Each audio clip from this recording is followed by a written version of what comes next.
Welcome to a new season of WNL Sports Weekly. I'm Jeremy Franklin. On our first show of the academic year, we'll speak with women's soccer coach Neil Cunningham, volleyball captain Vicky Kazmierczak, and men's soccer captain Gillen Beck. But first, a quick look back at the weekend in Washington and Lee athletics. The volleyball team went 4-0 to claim the title in the annual WNL Invitational, opening the tournament with a victory over 17th-ranked Eastern and also picking up wins over Maryville, Southern Virginia, and Meredith. Men's soccer down to Emory 1-0 and then tied number 6 Franklin and Marshall 2-2, while football cruised past Sewanee 63-30 for its first victory of the season. Men's cross country featured the top 4 Division III finishers at the James Madison Open in Newmarket, and field hockey and women's soccer both dropped a pair of games in Ohio, falling to Kenyon and Denison. Joining me now in the studio is women's soccer coach Neil Cunningham. Neil, welcome back to the show. Thanks, glad to be here. Want to look back quickly at last season. The Generals ending the reign of Lynchburg atop the ODAC. You beat the Hornets on the road in the regular season, went on to claim the program's 4th ODAC title at home. How did everything come together for Washington and Lee last fall? I think we had great depth in our squad. We had some outstanding senior leadership. I think we bought in. We struggled early, went through a couple of rough losses we probably should have won. And I think going through that kind of helped us down the stretch. The win, I think, at Lynchburg on their field was kind of big, and then I think the self-belief that the program had after that was pretty phenomenal. The 2016 run has led to some high expectations for the team this year. You tied for first in the preseason coaches poll within the ODAC. Has that put pressure on the Generals? We talked about it early season. It really is based on last year's team, but I think some of the first years felt it early, and I can honestly say after this past weekend, that's clearly gone now. So hopefully we can move on and not worry about it too much. You alluded to a couple of tough losses for the team out in Ohio. How can you regroup as you get set for a 5-match homestand that starts on Saturday? Yeah, I think we didn't play well Saturday. We played very well Sunday. We're creating lots of chances, and hopefully we can locate the goal this weekend. And it's been a while since we went back-to-back games without scoring a goal. So we're creating lots of chances. We're playing well. Kids are working hard. And I think we'll be fine by this weekend. That run of home games will conclude with your first 2 ODAC contests of the season. What are your expectations for the conference this year? I think it's going to be very tough. I know we're picked 1, but I've seen a couple of teams play already that no one kind of gave a chance, and they look way stronger than they did last year. I think the usual teams will still be at the top, but I think the middle of the pack is definitely a lot stronger than it was last year. So I think it'll be very competitive as always. And hopefully by the time we get to our first league game, we'll have a couple of wins under our belt. Neil, thanks for joining us. Good luck to the team this fall. Thank you. Appreciate it. Here with me in the studio is Gillen Beck, senior soccer captain from Blacksburg, Virginia. Gillen, welcome to the show. Thanks for having me. Washington and Lee has opened the season with 13 points from 5 non-conference matches. How pleased have you been to the start of the 2017 campaign? I know me personally, I've been very pleased, and I think that I can actually say that for the rest of the team as well.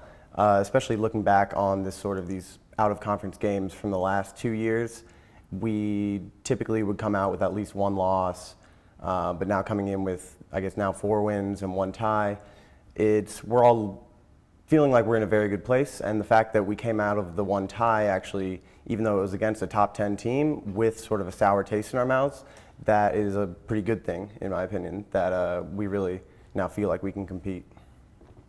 The Generals have been to back-to-back NCAA tournaments, but 2017's roster is the most experienced that you've been a part of. How has the program matured over the past couple of years?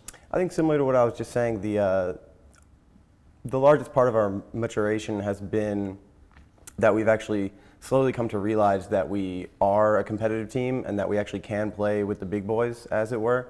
I know 2 years ago we won the ODACs, and that was really the biggest thing for us. Then we made it to the NCAA tournament, but for us that was just sort of a nice bonus. But now at this point in where we are as a team, now the NCAA tournament is our goal. We intend to go as far as we possibly can in that tournament, and that's why we play. This is your 3rd year as the starting goalkeeper. What are your expectations for the Generals' defense? I think the expectations for the defense, including myself, is that we work very well together as a unit, because this is my 3rd year. But also the rest of the defense as a whole is actually very seasoned. So we do have a lot of experience playing with one another. So we really should be able to maintain very, very strong discipline as well as working together as a unit to then let the attackers move forward. What can Washington and Lee accomplish in 2017? I Would not put exact bets on certain accomplishments. However, I do think that we can do something really great this season and hopefully make a little bit of history while we're at it. Gillen, thanks for joining us. Good luck this year. Thank you so much. Glad to be here. With me now is Vicky Kazmierczak, senior volleyball captain from Huntley, Illinois. Vicky, welcome back to the show. Thanks for having me again, Jeremy.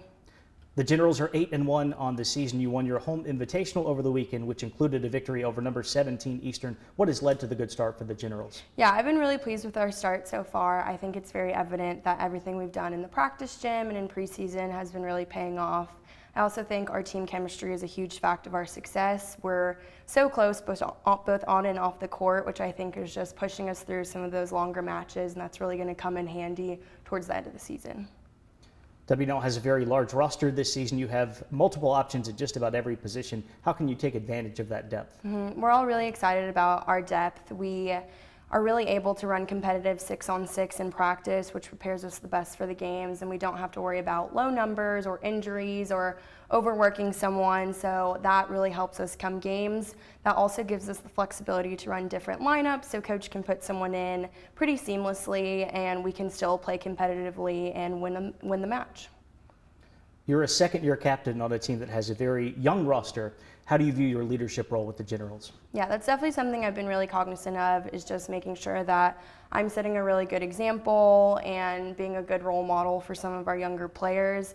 We're only graduating 3 seniors this year, but there's so much room for underclassmen to really step up next year and take on those positions of leadership, whether it's as a captain or just a player on the team. And I'm really looking forward to seeing what I do transfer over next year and just making sure that our program keeps moving forward and that some of these younger players really blossom as leaders. And that definitely includes my 2 co-captains this year, Ellie Cosgrove and Allie Case. Just really making sure I'm a good support system for them and making sure I help them with whatever they need to do so that we can all continue to grow and get better. You've had some good results so far, but it's also the middle of September. You've played just 1 ODAC match. You have a lot of key non-conference games later on in the year. How can you maintain a high level of play throughout the season? Yeah, we definitely have so much of our season left, and I think we just really need to make sure we're staying disciplined and doing the little things correctly to make sure that we're still being competitive. I think another key thing is just going to be limiting our external factors, so schoolwork, stress, fatigue, illnesses that always seem to happen as the season progresses, and just making sure that those have a very minimal impact in the practice gym, and just making sure that we're all on the same page and remembering those goals we talked about in preseason, because we can absolutely accomplish them. We just need to keep pushing hard in every practice match, whatever it may be, towards the end of the season. Vicki, thanks for joining us. Good luck this fall. Thank you. It's time now for a look at the upcoming weekend. On Friday, women's cross country competes in the Virginia Tech Alumni Invitational, while volleyball visits ODAC rival Guilford. Volleyball continues play on Saturday with matches against Emory and Henry and Brevard. Back in Lexington for Young Alumni Weekend, men's soccer will take on Capital, field hockey meets Elizabethtown, and women's soccer faces York. Meanwhile, the football team will play the program's first ever game west of the Rockies, taking on Claremont Mudscripts in California. And there's more home action on Sunday. Field hockey plays host to Juniata, and women's soccer takes the field against Averett. Also this weekend, women's tennis competes in the Mary Washington Kickoff Classic, and women's golf heads to Florida for the Division III preview. For WNL Sports Weekly, I'm Jeremy Franklin. Thanks for watching.